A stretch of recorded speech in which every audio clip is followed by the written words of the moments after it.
So these are example 4 to go with yesterday's lesson. Okay, so this whole section deals with one of the 4 forms that we're going to be looking at. All right, this one is your what's called the slope intercept form. Okay, and it's an easy one to remember because it's y equals mx plus b. All right, where m is our slope and b is our y-intercept. It's the only out of the 4 forms that has it really nicely laid out, y equals mx plus b. Now, notice the order that things happen in, right? We have y equaling, we have the x term that comes first, and then we have a number term that comes after that, all right? So if the equation is not in that form, you have to use you have to manipulate it so that it is in that form, all right? And I will show you with some of the other ones later on about that. Okay, so this is the first form we're going to look at. So keeping in mind, y equals mx plus b. Okay, so the student council sponsored a dance. A ticket costs $5 and the cost for the DJ was $300. So write an equation for profit P in dollars on the sales of T tickets. So sometimes it's nice to just kind of draw a little graph of what it would look like, right? So it says, write an equation for the profit on the sale tickets. So knowing that our independent variable is at the bottom, that's our tickets at the bottom, right? And that's in T. So it would be like 1 ticket, 2, 3, 4, whatever, right? Would be along the bottom. And then we would have our profit here. So our lines could be there. Now, does this graph start at 0 right there? I started at 300. Why? Because you're paying $300 for a DJ. Yeah. Right. Even if there's no ticket sales, you still have to pay the DJ. So instead of that, we have a line that starts at 300. That's going to be our y-intercept, right? We have our b is going to be the $300. And then it's going to go up in a straight line, right? Because why would it go up in a straight line rather than like up and then maybe down or something like that? Every person costs the same amount for a ticket. Yeah, it's $5 a ticket, right? That's our slope. $5. It's going up, rise of $5, a run of 1. Up 5, run over. 5, 1, 5 up, 1 over. 5 up, 1 over. All right? Yeah. Could you actually start at like negative 300? Because you're paying $300, so you're actually $300 in the hole. And then that way every Well, it's still, because to get your profit rate, you don't, it's not Yeah. $300. Oh, you saw it first, eh? Yeah. Because, you're losing money. right. Well, the people are losing money. Because You're getting money. yeah, it looks, okay, so if I wrote it this way, all right, this was the first way that I thought of that, right? This is probably what most people thought, right? I'm paying for $300. My cost is going to be $300, and then the cost of the ticket is $5. But once we end up, and I'm going to put the values in, P is the Y, 5, T, and I'm going to put the plus 300 because that was what I thought of first, okay, was the fact that it should be $300. It makes sense. But when you get to the question, right, when you get to the question B, it says you have 123 people coming. Right? You have 123 people coming. What is your profit? P is equal to, and don't write this, okay? Don't write this down because we're going to fix it after. I was already right. Okay. Now. We're going to fix it. Now the profit one didn't really clue me in because I was like, hey, I'm still making some money, right? 5 times 123 gives me 615 plus 300. Means that if 123 people came, I ended up with $915 in profit. You should go. Okay, just 1 second. It didn't really dawn on me, right? It went like, oh, okay, that makes sense. I should have $915. Yeah. But then I went to the next one. It says, in part C, I need a profit equal to $350. How many people bought tickets?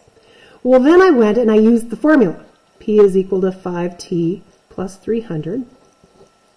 And I went 350, because that was my P value, right? 5T plus 300. And I used my solving equations. I subtracted the 300. I got 50 equals to 5T divided by the 5. And I got 10 people coming. Mm-hmm. And I was like, 10 people? Okay. That didn't really hit me either. I was like, okay, 10 people. I've got people coming. I make a profit of 350. Okay, no, it makes, okay. Didn't really dawn on me until I got to D. And I wanted exactly $146, profit being $146. And so I put it into the formula again. Profit was 146 equals 5T plus 300. And then I tried to subtract off the 300. And I ended up in the hole. Negative. Right. I got 146 minus 300, giving me a negative 154 equaling 5T. So when I divide by 5, it was not even the fact that it was a decimal. It was the fact that I needed to not sell 31 tickets, and I'd still make $146. That sounds great. So it didn't dawn on me until I got to the last one, and I went, okay, what's the problem? Right? What's my problem? We always think that every time we've added, it's always been, this is the cost of, maybe the person coming out to your house for a service call, and then this is the amount every hour. So that person is getting the $300, and then plus he gets so much per hour, right? That was what I was thinking of it. Okay, I'm getting $300, and then I'm getting $5 from every ticket. But am I actually getting the $300? No, I'm losing the $300 because I have to pay the $300. So then I went, oh, and it didn't dawn on me until I got to this one where I'm like, I have to actually have minus 31 people come to it and I still make $146? How is that possible? Yeah. So yeah, you can, sometimes your idea is, okay, I think I've got this, but all it is now, what do I have to go back and change? What's the one thing I have to change? Subtraction. A subtraction sign. So go back now. Let's move that to a subtraction sign. Look how long it took me to figure that out though. I was like, what is going on? This is why you don't do math and watch movies at this. Well, You always tell us that. I know. But did I give up? No, I didn't give up. I went back and I fixed my mistake because I realized that there was no way that I could have negative 31 people come and still make money. So now, I'm going to go fix my problem here. Now we write it? Yes, now you can write it. Why didn't we just follow along? Yeah, so now I'm going to go fix my problem. So now it makes more sense that I had 5 people times 123. So if 123 people came, I would have $615, but I had to pay the DJ. So my profit really is $315. There's my profit right there. Ugh. Which now that I figured out what my problem was, makes way more sense. See how because your calculator spits out numbers, you think, oh, I'm doing right, great. Until you get to something that where you go, oh, see, I wasn't really thinking. I was just kind of doing. So now I'm going to fix this one. Even this one should have clued in the fact that, 10 people and I'm still making $350. How is that possible? Tickets only $5. Yeah, since the ticket was, I should have clued in on part C, right? But I didn't clue in, right? And so instead of subtracting 300 here, I should have added 300 and got 650. So 650 divided by 5 gave me 130 tickets, which makes way more sense, right? I'd have to sell 130 tickets. Make money. To make money.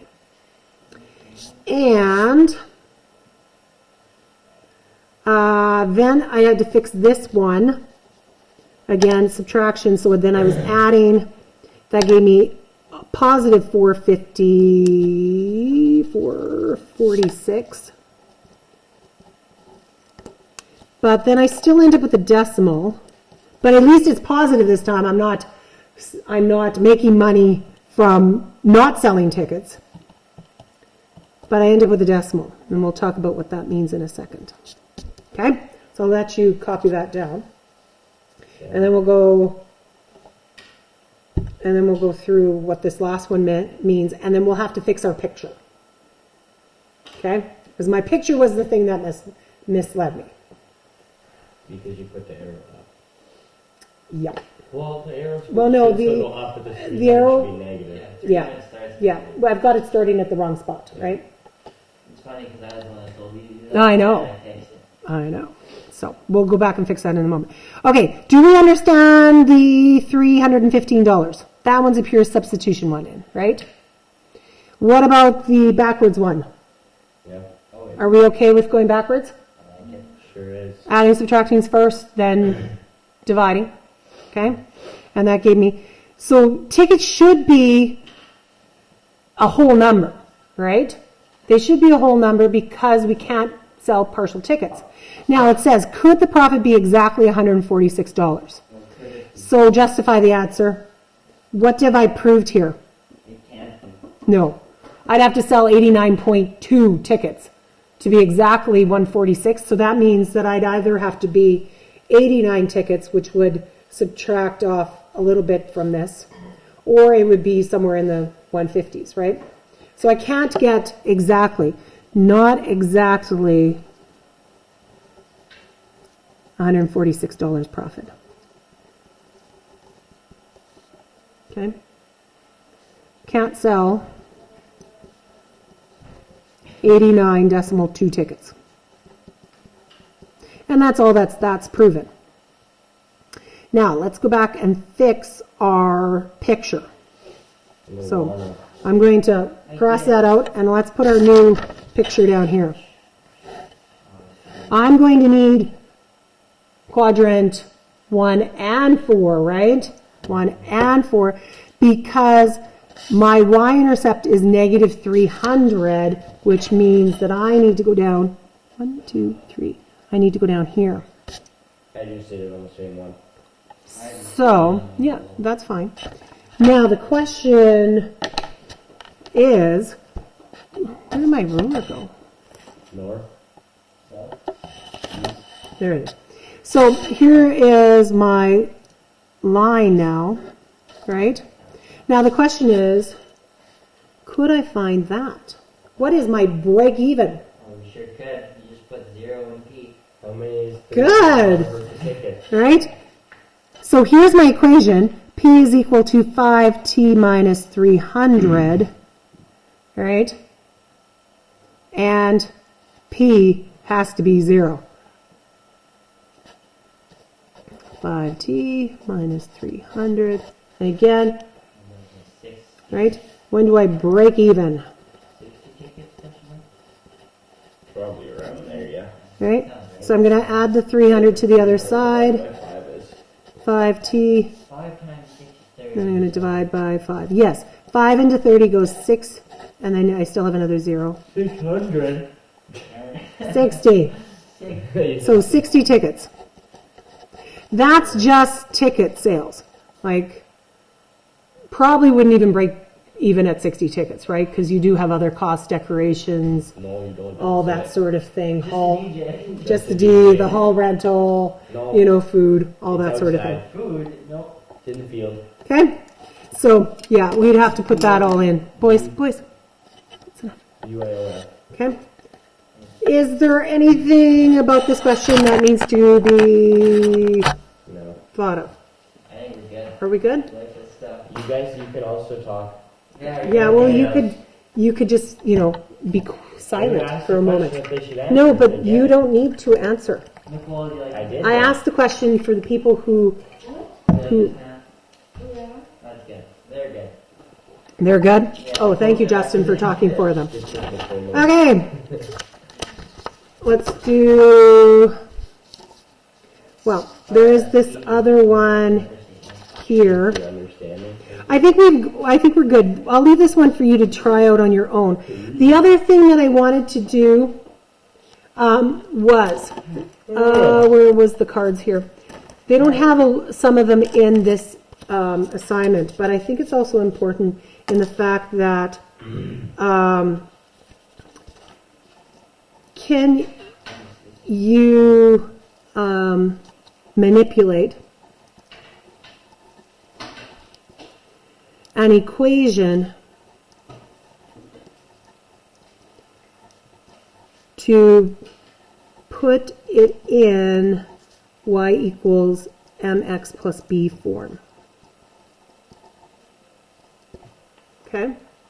So these ones I'm going to, I have them as cards, and I'll put them up on the boards for you to try out too. But just questions, for example, it says, I'm going to do one. Determine the slope. Oh. So you can see right in the question, they haven't said, put it in y equals mx plus b. Right? They haven't told you. All they've told you is, let's say, I'm going to do one with a fraction because maybe we don't remember how to deal with fractions. Determine the slope of this equation. Okay? So I'm going to write it down. X minus 7 equals 2y minus 1 over negative 5. So this equation is the idea that if I could put it in this form right here, I would be able to tell what m is, right? Now, if I look at this right now, is it in that form? No. Do I have y equals x term plus a number term or minus a number term? No. All right? So let's get rid of that. So I'm just going to go through this one, probably because of the fact that hopefully you remember how to get rid of denominators, right? Your first step always is to eliminate it down to a single question, because this doesn't have any fractions in it, right? It could, the slope could be a fraction. But at the moment, in order for me to move y by itself, I've got this minus 5 on the denominator. Okay? How do I eliminate something that's in the denominator? Multiply. Multiply, right? If I multiply this whole thing by a negative 5, I don't need a bracket here. I'm going to put a bracket around the top. If I multiply this by a negative 5, if I have a negative 5 in the numerator and negative 5 in the denominator, they can cancel out, all right? Mm-hmm. But what I do to one thing, I have to do to everything.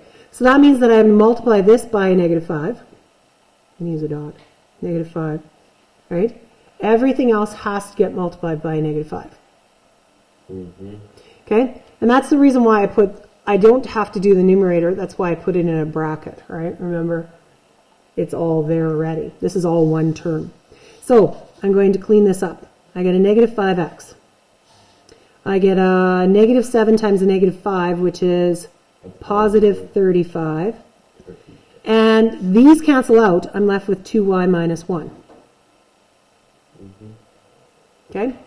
Now, I'm not going to do the moving things like I did back when I taught it to you back in grade 8 and 9, where I went subtract 2y, subtract 2y. I'm just going to move it. And if I move it across an x and y, if I move it across the equal sign, I'm just changing signs.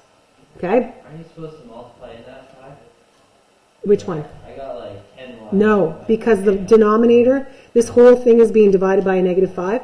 This negative 5 is being divided by that negative 5. That's just removed. Right? It just eliminates it. Yeah. Okay? So I want, according to this, my y term to be on the left-hand side and my x terms and my number terms to be on the right-hand side. So I'm going to do that. But if I move it across the equal sign, I have to change its sign, right? Do we agree? Because I'm literally changing. So I'm going to move this guy to this side. He's a positive 2y on this side. I'm going to move him over to this side. He's going to become a negative 2y. Okay? Do I need anything else on that side? No. I'm going to put my equal sign. I've got this negative 5x, it's on the left-hand side, but I need him on the right-hand side. When I move him to the right-hand side, he becomes positive 5x. And why did I put him first? What do you mean? Right, it's x terms, then number terms. I still got this negative 1 there. I'm not switching their signs because he's already over there.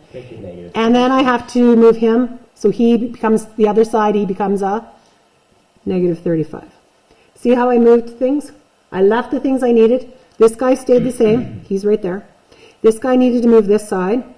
He needed to move over, so he became negative on the other side. He needed to move over. He became positive. And so now I just have to clean it up. And I don't do the cleaning up in that one step. I move stuff first, and then I clean. Right? And then I combine. So 5x and a minus 36. But it's y equals mx plus b. I got currently negative 2y. So what's the last thing I need to do? Get rid of that. Right. And it's being multiplied, so I divide by a negative 2. What I do to one thing, I must do the other side. Do everything to the other stuff. So that's going to cross out. Right? And then I'm going to fix this up. I'm going to make it all pretty. I'm going to move my negative to the top. Put my fraction. I like my fraction. I'm going to put an x behind it. And then I'm going to clean up this. 2 negatives give me that positive, and a 36 divided by 2 is an 18. There it is. There's my y equals mx plus b. I can easily see that my slope is a negative 5 over 2, and my y-intercept is an 18. Okay?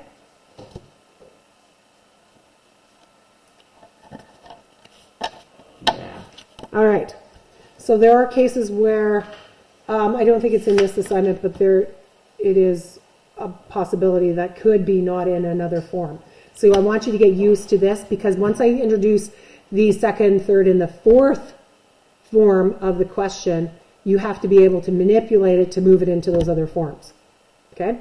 So that is it. All right, let's look at the assignment. Let me see if there was anything I didn't. So the first page pretty much is easy. Identify the slope and the y-intercept. So they've got you from the equation. And what I did was I just put it into a little chart. I made a chart.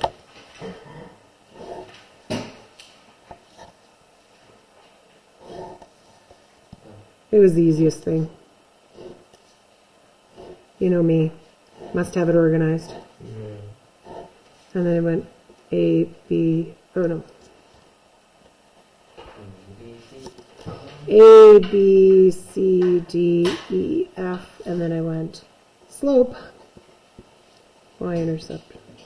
And I filled in my chart. This one says write the equation, right? What is y equals 3? Is that going to give you your slope? Ooh, let's talk about those ones. Yeah. Okay, let's talk about, let's put it right here at the bottom. Okay, there are two special lines, right? Most lines are lines that look like this, right? All these lines. But there are two special lines that are unique. And they are the vertical and horizontal lines, right? Let's talk about vertical and horizontal lines. They are the easiest lines, okay? Easiest lines. Actually, let's put them on a sticky, because that way then you will always have them, because it doesn't matter what form, any of the four forms they are in, they're all the same. So where did I stick my stickies? They're underneath your book. Does it look like? Ah, here we are. I will take one and take one, pass them back. Hurry, hurry. Yeah, I could see that. Okay, so this is your sticky for vertical. How to handle vertical.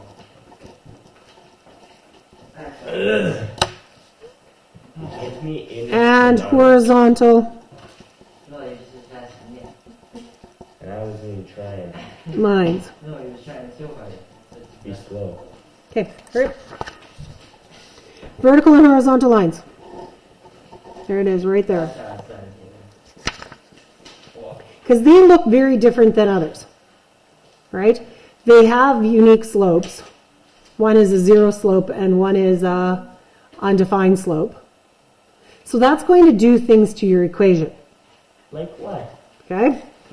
So I'm just going to draw a little x and y axis here. Yeah. And I'm going to go with a vertical slope right there.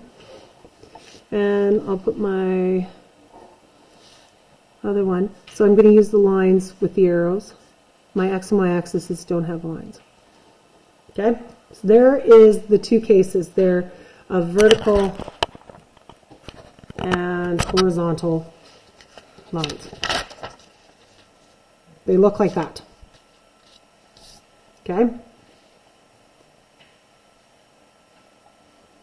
So when you recognize that I have a vertical line, right, it goes through the x-axis. Here's my x-axis. This one here goes through my y-axis. So that is what the equation of them are. They're defined by what axis they go through. So the vertical, any vertical line has a slope that is undefined. A horizontal one has a slope that is 0. All right? Well, this one is easy to put into y equals mx plus b. Y is equal to 0x. Let's say this is negative 3. What happens, what does the 0 do to my x? Nothing. 1 makes 0, cancels it. It cancels it out. So my equation becomes y equals negative 3. That's your answer. That's my answer. Do you notice that where it goes through on the y-axis is the number that is here? There is no, what axis it goes through is right here. So horizontal lines are essentially y equals whatever the y value is, some y number. That is what it is every single time. You can directly go to that. You know, that's your B. Yep. Holy wow. That's your y-intercept. Now, this guy doesn't have a y-intercept, right? He doesn't have a b. And he has a slope that's undefined. But he goes through which axis? X. So this one went through the y-axis at negative 3. If this one goes through the x-axis, let's say at 4, what do you think its equation is? X equals 4. Oh, just X. Okay. Yeah. That makes sense. Yeah, it's just x equals 4. It's just, so vertical lines are x equals some number. That's it. That's all it is. So if you end up with a vertical or horizontal line, you can throw out y equals mx plus b. You can throw out all the other forms and write them just like this. I'm going to keep this right here. Automatically, they go to that. Right? So if you look at the board over there, find the slope of the very first one. Right? What about it? Look at that. Look at those two coordinates. Right? Look at those two coordinates. I got 2, 5 2, 3. and 2, 3. About the same X. They have the same x. Right? If you have the same x, what happens with your slope? 5 minus 3, 2 minus 2 gives me what kind of line? Undefined. Gives me an undefined. So if I wanted to write the equation for this line, what would I write? It's an undefined slope, means it is a vertical line. X equals X is equal to 2. Yeah, There's the equation for it. That's interesting. That's good. Automatically, I could throw out any other equation and go, Just leave that up for that line is right there. Yeah, if you want to put it, I guess, at the bottom here, it's an example. Yeah. I think it's Okay? These are the easy ones because of the fact once you get a 0 or you get an undefined slope, they are either x equals some number, and it's the one that's repeating. Do you notice? X equals 2. Whereas if you look at the other one, 4, 15, 6, 15, what do you think the equation for that guy is? Y equals 15. What? Those are super easy because you can just automatically go to their special equations. It's the ones that come out to be anything other than 0 and undefined, where you have to actually write y equals mx plus b. Put the m in, put the b in, and do some work. Okay? So keep this on a sticky because they're going to pop up every once in a while. And I ask you, what is the equation for it? All right. There you go. That's such a productive class. I think so. And then, was there anything here that I didn't want you to do? 1, 2, 3, 4, 5, 6, 7, 8, 9, 10, 11, 12, 13, 14, 15. No, I didn't count everything. No, this one's good. 22, I think it was, 23, and 24. yeah, I think we're good. C, I think I had a star. These guys here are the thinkers. Mary, you should straighten that out. Okay? C gives you some thinkers. Yep. You're Such a baby. Kind of like that. All right. Those other ones are pretty straightforward. And then C, 23, 24, give you that. Okay, let's work. So, what's my phone?